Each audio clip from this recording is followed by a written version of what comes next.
الحمدللہ رب العالمین والصلاة والسلام علی سید الانبیاء والمرسلین اما بعد فاعوذ باللہ من الشیطان الرجیم بسم اللہ الرحمن الرحیم۔ شمائل نبوی علیہ الصلاۃ والسلام چینل میں آپ کو خوش آمدید۔ آپ صلی اللہ تعالی علیہ وآلہ وسلم رات میں بلا روشنی کے دیکھ لیتے۔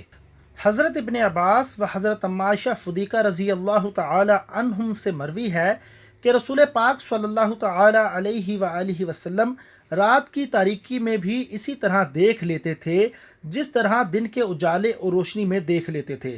حضرت ابن عباس رضی اللہ تعالی عنہ سے مروی ہے کہ آپ علیہ الصلاۃ والسلام رات کی تاریکی میں بھی اسی طرح دیکھ لیتے تھے جس طرح دن کی روشنی میں۔ ناظرین اکرام، یہ آپ صلی اللہ تعالی علیہ وآلہ وسلم کی خصوصیت تھی۔ آپ صلی اللہ تعالی علیہ وآلہ وسلم رات میں بھی دیکھ لیتے تھے۔ آپ علیہ الصلاۃ والسلام کے لیے ظلمت نہ تھی، یا اس وجہ سے کہ آپ صلی اللہ تعالی علیہ وآلہ وسلم کی قوت بینائی حد درجہ تیز تھی کہ تاریکی بھی دیکھنے سے مانع نہ ہوتی۔